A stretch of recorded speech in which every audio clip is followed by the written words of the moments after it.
Hello and welcome to the British Association for South Asian Studies podcast series. In an attempt to stay connected with our ever-expanding international membership, we are adding more and more content related to our events online. To find out more about membership to BASAS and the work of the association, please visit our website at www.basas.org.uk. We hope you enjoyed today's podcast and hope to see you at one of our events soon. I'm not going to take up too much of Francis's time because I know he's got a very interesting lecture for us, but I must use this as an occasion not only to introduce him, but actually to publicly thank him for the inspiration that he's given to so many students over the years. And it's very telling that there are a number of people in the audience who are Francis's former students. Looking back myself, as I think his first PhD student, and certainly 41 years ago today, I started more or less at Royal Holloway. Really? And as an undergraduate, doing modern history, economic history and politics. And one of the abiding memories of that time is Francis's first lecture that he gave in his academic gown when he drew on the blackboard a map of India. And I remember that down to this day. Of course, since then, Francis has sort of influenced a whole generation and more of research students in his careful supervision. He's also, of course, had an immense impact, and I think it goes without saying that he is the leading authority of his generation on Islam and Muslim history in South Asia. So we all have a big debt to pay to him for his contributions over that period of time. One final thing which I wanted to mention, again, while we're into the sort of anniversaries, is that one of his classic works now, of course, which again had a great influence, Separatism Among Indian Muslims, was published 40 years ago. So we're celebrating that very important work. Since then, of course, he's been engaged in all kinds of publishing activities, Atlas of the Islamic World. Also, of course, very significant for BASAS, Cambridge Encyclopedia of India, Pakistan, Bangladesh, and Sri Lanka, which I think came out around about 1989. That's it, yep. And of course, currently working on Farangi Mahal, Jamal Mian, and in a way we're looking forward to that as, again, what will be a major contribution. So this is a lifetime of work on Muslim history in South Asia, and in a sense I think this lecture will reflect that fact, and obviously it's something which we're all looking forward to hear. So I'm not going to take up any more time, but I'm going to hand over to Francis, who's going to talk about South Asia and West Asia from the Delhi Sultanate to the present, security, resources and influence. At the end of the lecture, he's happy to have a question and answer session, and I hope that there will be some interesting interaction coming out of the lecture.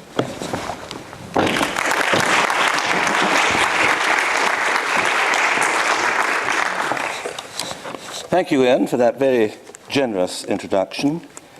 And I must own up to the fact this is not the first time I've given this lecture. But I don't think there's anyone here who will have heard it.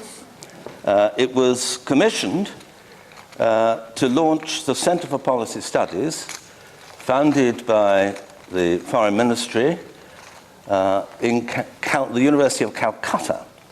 And this is Pranab Mukherjee's patronage at work, because it was funded by the Foreign Ministry, and this lecture was given to found or celebrate the foundation of that institution. So that, to some degree, explains its reach and its purpose. The Arab, Turkish, and Persian invasions of South Asia, which began in the 8th century, set off a process of Islamization which has led to the fact that now the subcontinent contains 500 million Muslims, 1/3 of the world's Muslims, and India itself has one of the world's largest Muslim populations. The development is one of great geopolitical importance. It has meant that South Asia, which has always had important connections with West Asia, now took these connections to a new level, embracing religion, scholarship, the arts, statesmanship, worldview, family history, the emotions, and so on. I intend to examine the interactions of South Asia and West Asia from the emergence of the Delhi Sultanate in the 13th century down to the present. Over such a long time, you will say, it is bound to be a very broad brush treatment. Yes, I fear it will be. But I believe that there are things to be learned from the broad overview in which the slow movement of history's tectonic plates can be observed, no less than from the fine-grained treatment of one process or one event. I shall divide this 800-year period, if you'll forgive the divisions which have the taint of old imperial ones, into the Sultanate and Mughal periods, the British period, and the post-independence period. Several interesting themes will run through them: West Asia and the security of South Asia, resources broadly construed, cultural, ideological, economic, and so on, and influence, that of West Asia on South Asia and South Asia on West Asia. Amongst the processes we will see at work are the expanding horizons of South Asian security in West Asia, the shift from primarily Persianate influence on Muslim South Asia to primarily Arab influence, at least in religious terms, and that great change from South Asia as a receiver of West Asian influences to increasingly South Asia as a transmitter of influences to the West. So, from the Delhi Sultanate to the 18th century, West Asia, broadly construed as those parts of Asia to the west of South Asia, was the prime source of threat to the security of regimes established in North India. It's true that these regimes could be challenged by sultanates elsewhere in India, as they in turn could be challenged by regional sultanates. But the prime threat always came from the northwest. It was from the northwest that the Turkish Ghaznavids had invaded South Asia in the 11th century. It was from the northwest that the Turkish Ghurids invaded India in the 12th century and eventually established the Delhi Sultanate. In the 13th and 14th centuries, much of the energy of the Delhi Sultanate was consumed in fighting the Mongols. It was thus that Muhammad Balban's son was killed in 1285, inspiring a great qasida from Amir Khusro, but also precipitating the death of the 80-year-old Sultan. Alauddin Khilji had such success against the Mongols in the early 14th century that, according to the historian Barani, they conceived such a fear and dread of the army of Islam that all fancy for coming to Hindustan was washed out of their breasts. Ghazi-ud-Din Tughlaq, who ruled from 1321, came to the throne with 29 victories over the Mongols behind him. When there was a strong regime in North India, it was possible normally to prevent armies from West Asia from penetrating the region. But when power in North India was weak or divided, it was hard to resist invading forces. So the collapse of Tughlaqid power after Firoz Shah's death left the way open for Timur to invade India and sack Delhi. So divisions amongst the Afghan rulers of India in the early 16th century left the way open for a series of invasions from the Mughal Babur, culminating in his great victory over Ibrahim Lodi in 1526. So the weakness of Muhammad Shah's Mughal regime in the 1730s, which was underlined by Maratha raids into the outskirts of Delhi, prompted Nadir Shah of Iran's invasion of 1739, the looting of the city's fabulous treasure, and the carrying of the Peacock throne off to Iran. In the mid-18th century, the continuing weakness of central power led to regular invasions from the Afghan, Ahmad Abdali, and the massive defeat of Mughal and Maratha forces at Panipat in 1761. Finally, the ambitions of a West Asian power could make it possible for a prince, down on his luck, to relaunch his regime from West Asia. So, Shah Tahmasp of Safavid Iran, thinking that he persuaded the fugitive Mughal, Humayun, to convert to Shi'ism, lent him troops which enabled him to begin his reconquest of India in 1555. So in the late 17th century, the Emperor Aurangzeb's son, Akbar, fancied that he might overthrow his father with Safavid help. From the 13th to the 18th century, when power weakened in northern India, the region was seriously exposed to invasion by West Asian forces. The establishment of Muslim power in India, both in the north and in the Deccan, opened the way to the spread of Islamic culture across the region. Arguably, from now on, South Asia has a rich extra resource to add to that which flowed from Sanskritic civilization. It was a resource which brought powerful links to West Asia, as well as to the wider Muslim world. Thus, India became part of a world of Perso-Islamic culture, which reached from Istanbul and Anatolia through to Bengal. Amongst the cultural resources which linked South Asia to West Asia were the following. There was the authority to rule. Delhi sultans made a point of acknowledging the caliphate in their titles and on their coinage. In 1229, Iltutmish was delighted to receive an embassy from Baghdad, bearing robes of honor and formal confirmation of his authority over the lands he conquered. Not a bad achievement, actually, for a man who'd once been a slave in Baghdad himself.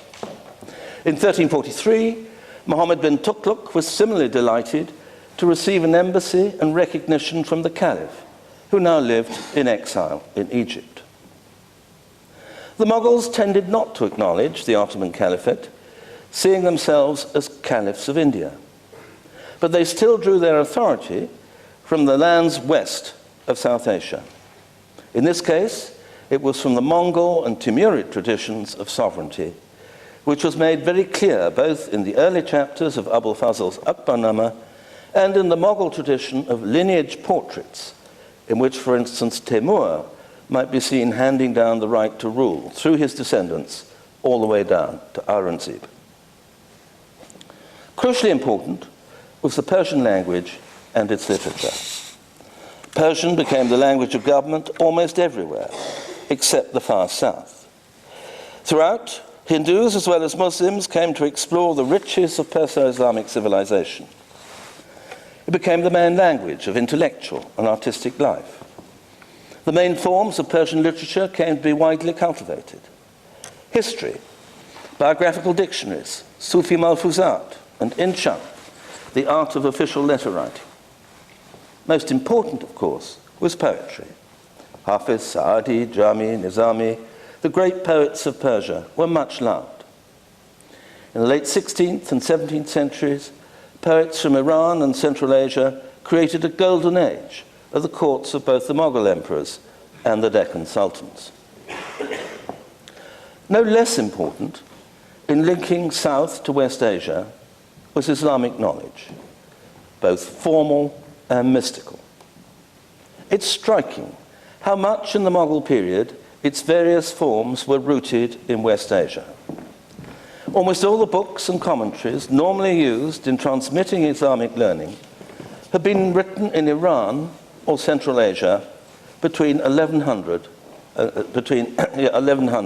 1600. To list some of their names, is to parade the great scholars of the Perso-Islamic world.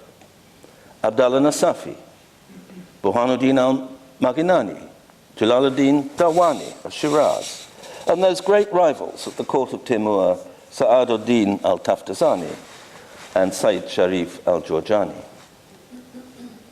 In the same way, the Sufi orders and their teachers were all intrinsic parts of Perso-Islamic civilization on the subcontinent. The Chishti way, which had been brought to India by Muinuddin Sizji from the area around Herat at the end of the 12th century, the Qadari path, first introduced by Muhammad Ghaus, who traveled through much of the Perso-Islamic world before establishing himself at Uch, and that of the Naqshbandis, brought from Central Asia in the 16th century by Haja Baki Billah, and thence to flourish vigorously in the Mughal world.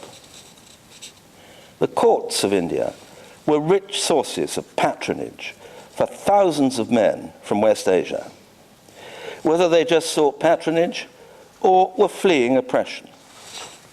This was as much the case of Ibn Battuta and Abdulaziz al-Dabili, the pupil of Ibn Taymiyyah, who found employment at the 14th century court of Muhammad bin Tughlaq, as it was for Mir Muhammad Amin from Nishapur, who arrived in India in 1708 and went on to found Awad's Nawabi dynasty, or Sheikh Ali Hazin, who fled Iran for India in 1734 and became one of the great Persian poets of the 18th century under the patronage of the Raja of Benares. The third volume of the Mughal historian Abdul Qadir Badayuni's Muntakab ut-Tawarikh is a great record of the movement of gifted men from West into South Asia. Moreover, the arrival of some figures marked notable new directions in their fields. Mir Sayyid Ali and Abdul Samad arrived with Humayun from Safavid Iran in 1555 and set new directions for Mughal painting. The arrival of Fazl al-Shirazi, also from Iran, but via Bijapur in 1583, brought a great flowering of scholarship in the rational sciences. It's worth stopping for a moment to consider how the more ordinary person might have experienced this connection with West Asia. How might it have played a part in their mental and emotional worlds?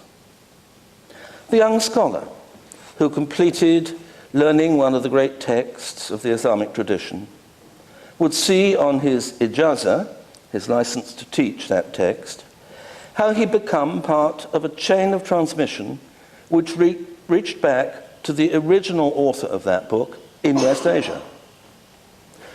The freshly made Sufi murid, or disciple, would see on the shijra, or record of succession, which his sheikh gave him, he would see how he become part of a tradition of spiritual understanding, which went back through the founder of his order in West Asia to the Prophet's nephew and son-in-law, Ali. It's most unlikely that the ordinary man would have been able to perform the Hajj to Mecca, as, for instance, the ladies of the Mughal royal family did in 1585, much as that ordinary man might have dreamed of it. But he might easily enjoy the storytelling of the Dastani-Amir Hamza, so much loved by the Emperor Akbar that he had 1,200 illustrations made to accompany its telling. And this would take him into a James Bond-like world of magical realism, embracing, amongst other things, Sasanian Ctesiphon and 7th century Makkah and Medina. For almost all the period, from the 13th to the 18th century, influences flowed one way, from West Asia to South Asia. The Mughals had some diplomatic engagement with West Asian powers, which reached as far as the Ottoman Empire and Ethiopia. Part of this diplomacy was designed to curb the power of the Safavid Empire.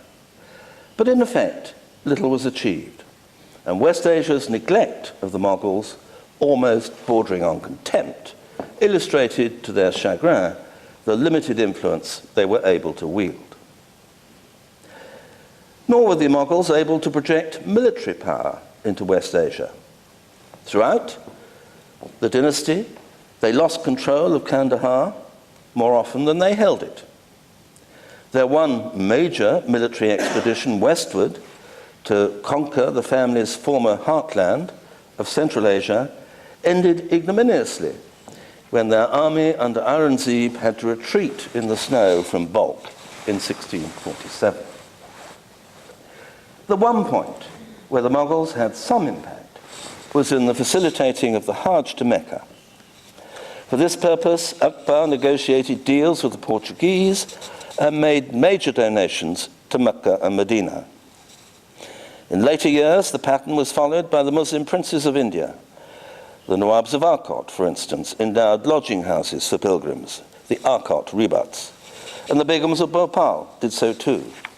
In the same way, the Shia Nawabs of Awadh channeled huge sums to Al-Najaf, both to support scholars and to build a canal from the Euphrates to the city. The matter of Hajj and holy places apart, it was not until the 18th century that we begin to see an increasing two-way traffic between South and West Asia. And one can begin to talk, in ideas at least, of growing South Asian influence. In the realm of Persian poetry, there is the influence of Sabki Hindi, that is, of the Indian school, with Abdul Qadir Bedil of Azimabad at its head. In the 18th century, this came to have considerable influence in Iran and subsequently in Afghanistan and Central Asia. In this matter, Bedil was, in a way, the forerunner of Iqbal. Since the 1980s, Bedil's influence has seen a significant revival in Iran.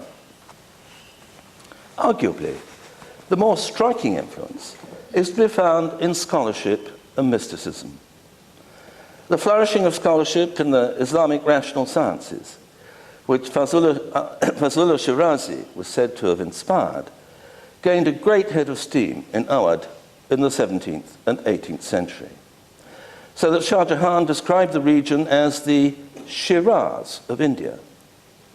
The Ferengi Mahal family of ulama and their pupils were right at the heart of this scholarly development. In the late 18th century, Awadhi scholarship in the rational sciences came to have a major influence in West Asia. When the Sheikh al-Azhar, Sheikh Hassan al-Atta, left Cairo in 1802 to study the rational sciences in Turkey and Syria, he found that the most of the post-classical authors were Indian and devoted much time to the works of the Awadh school.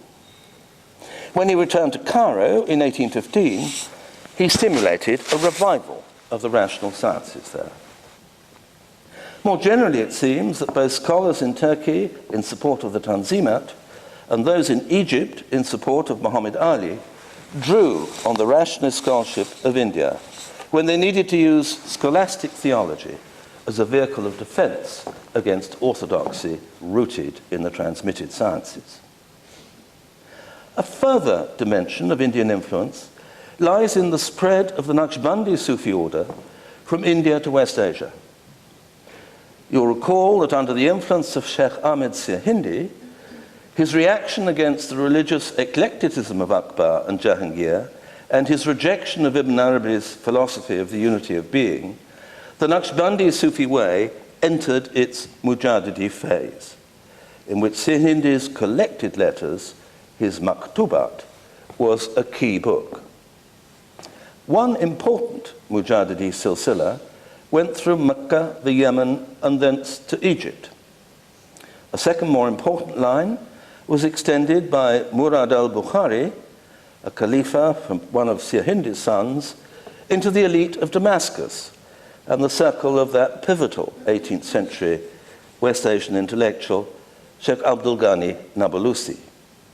But arguably, the most fascinating line was the connection made by Maulana Khalid Baghdadi with the Naqshbandi Khanqa of Shah Ghulam Ali when he visited Delhi in 1809. On returning to West Asia, he launched the Khalidiyya phase of the Naqshbandi order which was marked by aims of Islamic revival, popular mobilization, and concerns to fight both Western imperialism and processes of imitative Westernization.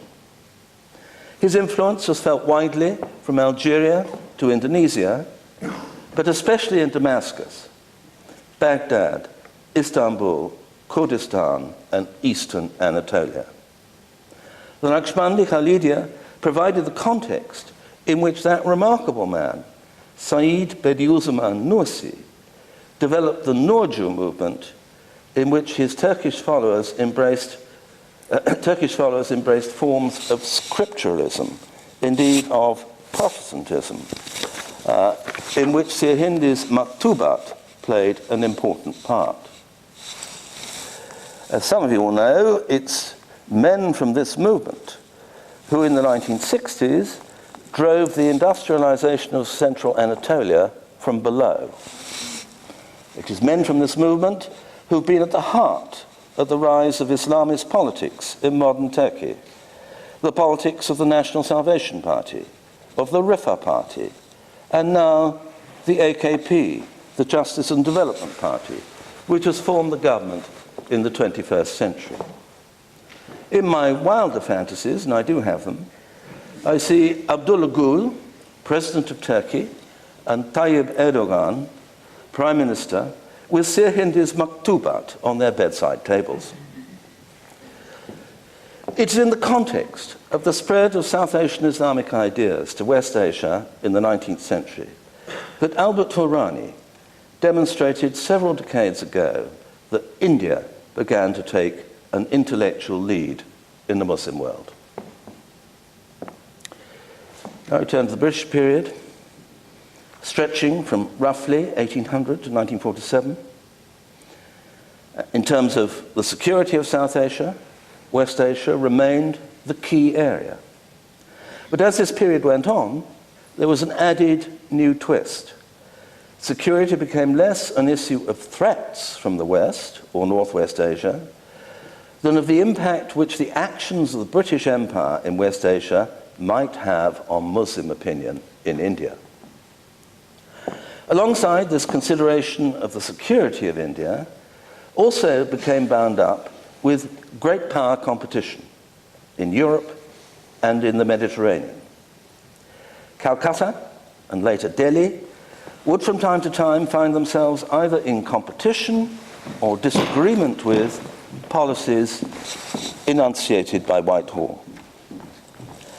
This tension was demonstrated right from the beginning in 1809, when both Whitehall and India sent envoys within weeks of each other to the Qajar Shah in Tehran.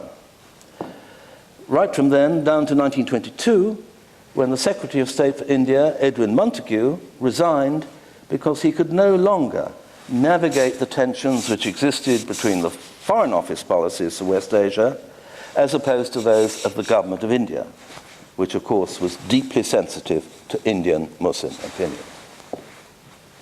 Napoleon's invasion of Egypt in 1798 made the point about the new interconnection between the rivalry between European powers and the security of South Asia. The British saw this thrust as a threat to India and were mightily relieved to have cut off his army's move into Syria at Acre in 1799. A major French diplomatic and military mission to Tehran in 1807 was seen as a further threat, which led to the two competing British missions of 1809. Indeed, French competition was seen as a threat down to 1815, but was never really far away. One of the reasons for the Balfour Declaration of 1917 was that the Jewish homeland, which the British proposed to support in Palestine, could act as a buffer between the French-controlled territories of Lebanon and Syria and that key artery of Britain's Indian Empire, the Suez Canal. From the 1820s, the British became increasingly concerned about a Russian threat and focused their attention on bolstering Iran. When in the 1830s this policy seemed unsatisfactory, they moved towards promoting Afghanistan as a buffer, a policy which collapsed in the disasters of the retreat from Kabul in 1842. The British response was now to fashion security in the northwest by annexing Sindh and the Punjab, beginning the life of the latter as a semi-militarized region, which has lasted right down to the present. The frontier was taken up to the Hindu Kush, and then from 1893 finally drawn, after a fashion, as the British and the Afghans established the Durand Line. Throughout this period, down to 1919, Afghanistan was treated as a buffer state, to which from time to time the British issued orders, but with limited effect, as Viceroys Lytton and Curzon discovered. By the 20th century, Russian power had reached the northern fringes of Afghanistan and Iran. The British endeavored to secure their interests in India and Iran by means of the Anglo-Russian Convention of 1907, which divided Iran into spheres of influence. The drawing of the British sphere in southeastern Iran clearly underlining Britain's Indian interest. Noting these various security stratagems, commonly known as the Great Game, we should remember the extent to which they were dictated by financial constraints. A second front, of rather less importance for the security of India, at least for most of the period, existed in the Persian Gulf. From the beginning, the British presence in the Gulf was a function of their commercial interests in the Indian Ocean region. From 1763, there was a British resident in Bushehr, who in the 19th century was first subordinate to the governor of Bombay, and then from 1873 to the viceroy. Curzon described him as the uncrowned king of the Persian Gulf. And so he was, having responsibility for the Persian coast, including the suppression of piracy, and from 1853 for the Trucial States on the Arabian coast, which by 1892 had become British protectorates. The residence authority was reinforced first by ships of the Indian Navy, and then from 1867 by those of the Royal Navy. Although the opening of the Suez Canal somewhat reduced the strategic importance of the Gulf, this was in part compensated for by the routing of the international telegraph through the region, and then more than compensated for by the discovery of oil in Iran, which could only be marketed through the Gulf, and then by Churchill's decision in 1913 to power the Royal Navy by oil rather than by coal. By 1914, the Gulf region had acquired a strategic importance which would make it the focus for a major projection of military power from India during and after World War I. By the beginning of the 20th century, British activities in West Asia and those of other European powers were coming to have an increasing impact on the politics of India. The security of government in South Asia had come to be more and more affected by what took place in West Asia. We need to step aside for a moment to see why this was so. We need to see, in effect, what new resources or elements have come to link West Asia and South Asia. In the 19th century, West and South Asia came to be linked in new ways and with new intensity. One new way was the great shift in the focus of cultural inspiration, particularly amongst North Indian Muslims, away from Mughal, Persianate sources towards Arab sources. The prime reason was the loss of Mughal power and the need under the British to find some new and vigorous cultural resource on which to rebuild Muslim society.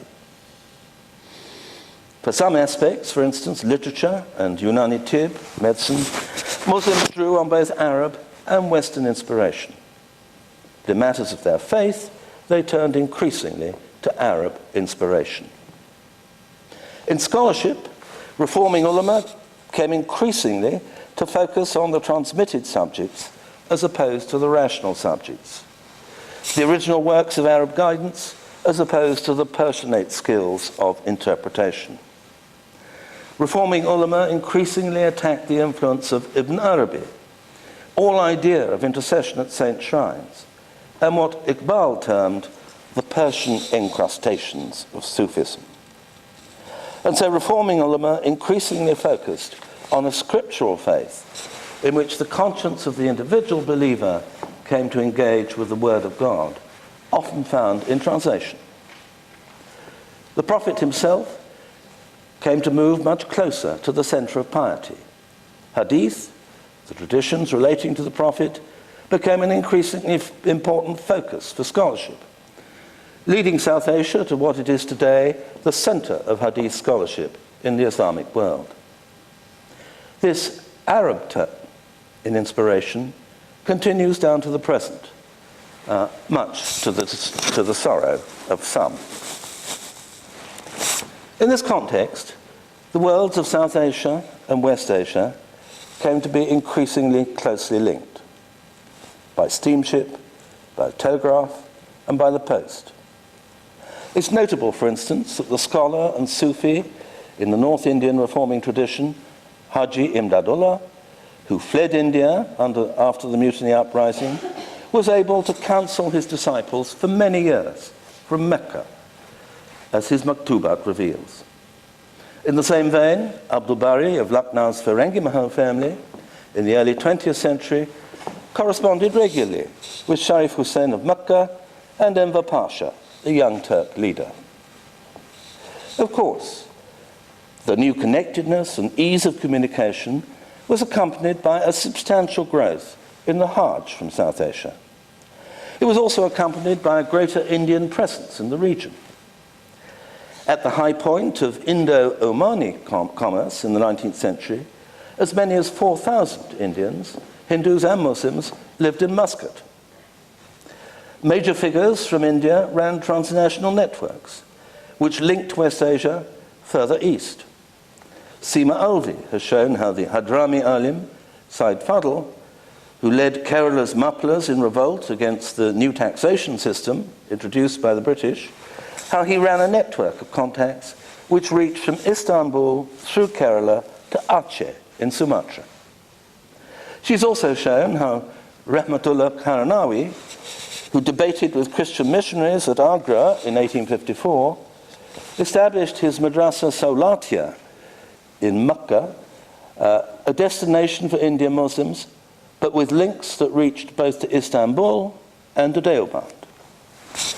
In the same way, the reputation of Siddiq Hasan Khan, husband of Begum Shah Jahan of Bhopal, and El-Hadith scholar, whose work circulated widely in West Asia, both in Arabic and in Turkish translation, attracted a stream of Arab scholars to Bhopal and to other centers. Most important in building this new connectedness, at least from a South Asian point of view, was the press, which from the mid-19th century grew steadily in Muslim India. There came to be a symbolic relationship between the advance of European power in West Asia and the expansion of Muslim consciousness and emotion to embrace that region. When in the late 1870s, the Russian and the Ottoman Empire went to war, the press boomed. When in 1882 Britain invaded Egypt, it boomed again. When from 1911 onwards the Ottoman Empire entered its terminal stages, it boomed even more. Great newspapers flourished on the news of West Asia. Abul Kalam Azad's Al-Hilal, Muhammad Ali's Comrade, and Zafar Ali Khan's Zamindar. Novels of the time indicate how West Asia had entered Muslim imaginative life. For instance, Sarsha's Fasana-i Azad, which is set in the context of the Russo-Turkish War of the 1870s, or the many historical novels of Abdul Halim Shara. Fashion in dress indicated forms of West Asian identity, as Aligarh College adopted the fez of the Ottoman reformers, or the ulama of Lucknow followed the clothing fashions of Egypt, Syria, and Iran. By the early 20th century, there was an important dimension of the intellect and of the emotion of some Muslims at least, which was engaged with West Asia. Let us consider the issues of power and influence. First point to note is that the play of power, which in the Sultanate and Mughal periods had for the most part moved from West Asia to South Asia, now moved firmly in the opposite direction. And South Asian influences in various forms were coming to be more widely felt in West Asia. The most striking demonstration of the new dispensation in the first half of the 20th century was the role South Asia played in projecting British power into West Asia. A substantial number of the million Indians who fought in World War I fought in West Asia. They suffered in the British defeats at Gallipoli, in Ottoman Rumelia, and Kut in Ottoman Mesopotamia. But also played the central role in the subsequent drives through Mesopotamia, Sinai, and Palestine, which pushed the Ottoman forces back into Anatolia. India's role in the war led to its representation at the Versailles Peace Conference. Between the wars, it was Indian troops who helped sustain, often grievously challenged, British authority in Iraq and Palestine. In the Second World War, the British Indian Army, which mobilized over 2.5 million men, played the central role in resisting the Axis powers in Syria, the Lebanon, and Iraq.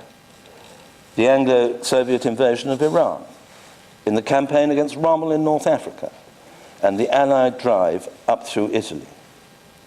Indian military power had been deployed in West Asia and beyond as never before. It is instructive to note the influence wielded by India in decisions made about West Asia during and after World War I. West Asia was a key point where the government of India interacted, not always harmoniously, with the British Foreign Office. It was the government of India's strategic concern to command the Persian Gulf in general, and Basra and its Iraqi hinterland in particular, which led to the reservation of the vilayats of Basra and Baghdad to Britain in the Hussein-McMahon correspondence of 1915-16. This meant, of course, that the French insisted on having Syria for their part, and that the area available for an Arab national state, should there ever be one, was much reduced. In the 1920s, the government of India had the satisfaction of seeing Ibn Saud, who for a decade had been their candidate to rule in Central Arabia, take power in Hijaz, displacing the Foreign Office's candidate, Sharif Hussain. But there were other positions taken by the government of India which were the outcome of a strength of Muslim feeling in India and fears for the security of the Raj. As you all know, the Indo-Muslim emotional engagement with West Asia, which had been fostered by the great changes in communication of the 19th century, became channeled as the British threatened the Hijaz and the Ottoman Caliphate into the Khilafat movement, the greatest movement of opposition to British rule between the Mutiny Uprising and the Quit India movement of 1942. The movement was powerful, in part because the Khilafat leadership won over Gandhi and the national movement to their side for nearly 3 years, but in part too because the Western threat to the Caliphate, no more than an empty shell in its late Ottoman form, reached deep into Muslim concerns about their loss of power, their capacity to maintain their civilization, indeed, their relationship to the authority of their revelation. Government of India nervousness about Muslim feeling in India meant a complete ban on any deployment of British troops in the Hijaz in support of Sharif Hussain in World War I, a point that the United States of America might have noted in 1990. Was amongst the reasons which required the clandestine nature of the undertakings made with the Arabs and the French in 1915 and 1916. Moreover, it was the reason why in 1922 Secretary of State Montagu published the Government of India's proposals for the revision of the Treaty of Sèvres, an act which restricted the Foreign Office's negotiating hand and forced Montagu's resignation. After the great upheaval of World War I and its aftermath, we note South Asian influence in West Asia flowing increasingly from its burgeoning national movements. Nehru and the Congress gave their support to all anti-colonial movements in the region. In 1927, for instance, the Congress passed a resolution demanding the withdrawal of Indian troops from all Arab lands. The Muslim League tended to focus on specific developments, most especially the issue of Palestine, which was a subject of much comment and many resolutions from the 1920s through to the 1940s. Two developments deserve further attention. The first was when the Jewish Agency, in the context of the Arab revolt in Palestine and the dangers it held for the Zionist project, sent Hermann Kallenbach to India to seek Gandhi's aid. The Zionists did not get the reply from Gandhi they were hoping for. In my opinion, declared a message from Gandhi to Chaim Weizmann, the Jews should disclaim any intention of realizing their aspiration under the protection of arms and should rely wholly on the goodwill of the Arabs. A second Zionist envoy, after 20 minutes exposed to Gandhi's worldview, declared him ein Lammel, a simpleton. Gandhi's statement after Kristallnacht on 10th November 1938, that Palestine belongs to the Arabs in the same way that England belongs to the English, brought an end to any thought that he might mediate in Palestine. This said, the Jewish Agency's approach is an indication of how some Zionists regarded Gandhi and also thought more generally about Indian influence. A second development was the involvement of the rump of India's Khilafatists, in particular Muhammad and Shaukat Ali, in the International Muslim Congress movement from the 1920s. For instance, that which considered Sharif Hussein's claim to the caliphate in 1924, or that which considered the Egyptian claim in 1926, or that which tried to win general support for the Palestinian Arabs and the establishment of an international Muslim university in 1931. Indian Muslims were major players on all these occasions. But the Muslim Congress movement, rather like the Islamic Conference Organization, which is arguably its successor, always found difficulty in raising a common Islamic interest above the national interest. The fate of the views of Gandhi and the Khilafatists in West Asia, while pointing to some of the future concerns of South Asia in West Asia, only serves to underline the limitations of their influence at this time. So, what themes can we pick up from this long overview which continue to resonate in the post-independence period? The first is, of course, the fact that the main security threat to India continued to come from the northwest and was arguably more pressing and at times more dangerous than it had been before. The creation of Pakistan, by partitioning India, left a large chunk of the semi-militarized province of the Punjab in the new state. Just as the Mughals used diplomacy in West Asia to limit the Safavid threat, so independent India used diplomacy in West Asia and further afield to counter the Pakistan threat. As in the British period, the threat to India from the northwest also came to interact with the great power conflicts of the time. But now, it was not the rivalry of European powers, but the Cold War rivalry between the Soviet bloc and the West. The signing of the Baghdad Pact in 1958 and the inclusion of Pakistan in the northern tier of countries, Turkey, Iraq, and Iran, alongside Britain and the USA, made it inevitable that India should tilt in a pro-Soviet direction. The last twist of the Cold War brought Afghanistan into play. Afghanistan, you'll recall, was in the Mughal period a launch pad for invasions of India, while under the British it came to be seen as a key buffer against Russian expansion. Russia's expansion and Russia's invasion of Afghanistan in 1979 realized the nightmare which had haunted British players of the Great Game for a century.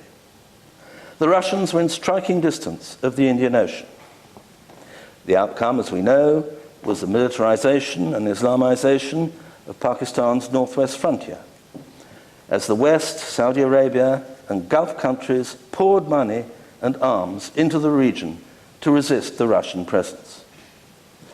10 years later, after the Russians retreated, there remained a vacuum in which Afghan warlords competed for power, in which Pakistan and India competed for influence, and from which Osama bin Laden and Al-Qaeda were able to launch their jihad against the distant enemy in the West.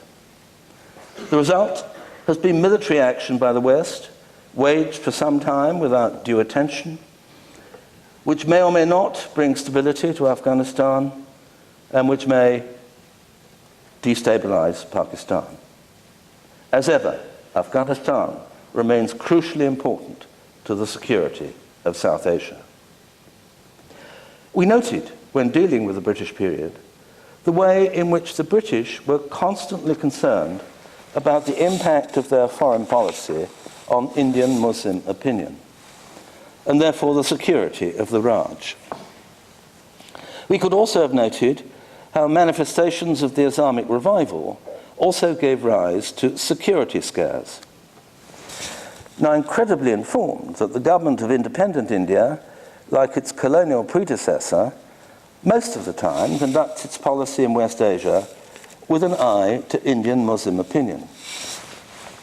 On the other hand, the Islamic revival in West Asia and elsewhere over the past 30 years has had its impact on India. There have been concerns about money coming into the country from Saudi Arabia and the Gulf. There have been concerns about madrasas. There have been concerns about terrorist networks. I do not doubt that there's a real basis for some of these concerns, as assaults on India's parliament in Delhi and on the Taj Mahal Hotel in Mumbai have borne out. But I sense that there might also be a fear, even a paranoia, about the Muslim militant, which bears comparison to similar, usually groundless fears under the British. A striking feature of the British period in South Asia was the way in which the Gulf came to be included, first of all, in its commercial network and then in its security network. Since independence, the process has continued and enlarged. It didn't happen straight away. Until the 1970s, the Gulf remained a British lake. But after the British left, the massive growth of oil wealth in the region, fueled by both rising prices and rising demand, created great synergies with South Asia. The Gulf is the major source of India's oil and gas supplies. Roughly a quarter of India's exports go there, and more than a quarter of her imports come from there. 4 million Indian nationals work in the Gulf, remitting $12 billion a year. Gulf states are increasingly important destinations for Indian project and IT services. Gulf money is seen as the major source for Indian infrastructure projects. It's not surprising that the Gulf falls within the Indian security parameter and within the operating radius of the Indian Navy. The Gulf is a vital limb of the Indian economy. One feature of nationalist politics under the British, as we've noted, was the objection to Zionism, which Nehru described as the child of British imperialism. In 1950, India formally recognized Israel, but refused to open diplomatic relations. Indian sympathies remained firmly with the Arabs in general, and with the Palestinian Arabs in particular, a fact which worked greatly to India's benefit during the Arab oil embargo following the 1973 Arab-Israeli War. Matters changed in the early 1990s. The end of the Cold War and the opening of a new era of US domination, the divisions amongst the Arabs revealed by the 1991 Gulf War, the opening of the Middle East peace process in Madrid, and consistent Israeli support for India's position on Kashmir brought a reassessment of the Indian position. Diplomatic relations were opened with Israel. One benefit was access to Israel's advanced technology, access to its advanced military weapons, and access to its anti-terrorist expertise. Another benefit, perhaps, was leverage in the peace process and the capacity to moderate Israeli actions. But I do wonder how, without a successful peace process, this policy will play amongst the peoples and states of West Asia who are so crucial to India's future. It will certainly be difficult to maintain if the peoples of West Asia come to have a greater say in the politics of their states. Prime Minister Manmohan Singh's outright condemnation of Israel's Operation Cast Lead in Gaza in January 2009 underlines the stresses and tensions of current Indian policies towards Israel. Let us conclude by considering India's influence in West Asia since independence. You'll recall that an important change in South Asia's relationship to West Asia began to take place from the 18th century, when South Asia became less a receiver of influences from West Asia and more a transmitter to it. That historic change has accelerated since independence. The new levels of Indian influence in West Asia that derived from the enormous authority of Nehru as a world statesman and leader of the non-aligned movement have been reinforced since his death by growing synergies between West Asia's resources and opportunities and the Indian economy. Indian ideas have inspired major West Asian political movements. I think of the influence of Maulana Maududi's concept of Jahiliyyah on Sayyid Qutb and the second phase of the Muslim Brotherhood. I think of the influence of Muhammad Iqbal's vision of the Khilafat of Man on Ali Shariati, and the fashioning of a dynamic Shia theology of modernity, which enabled many young people to contribute to the Iranian Revolution. Then in the cultural sphere, there's the film industry, which wins friends for India throughout West Asia, including Israel. One day, perhaps, we will even see cricket as a cultural export reaching beyond the Indian communities in the Gulf. Such are the levels of Indian dependence on the Gulf that it's hard to imagine that it's not prepared to project military power into the region should it be necessary, as it did under the British in the last century. We should also note that India's rise to great power status is bound to make it a competitor for influence in West Asia with a declining United States and a rising China.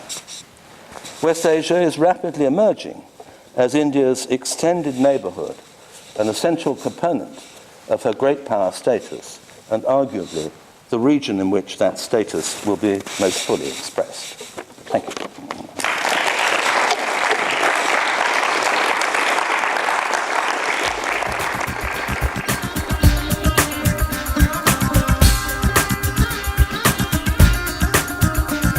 To find out more about membership to BASAS and the work of the association, please visit our website at www.basas.org.uk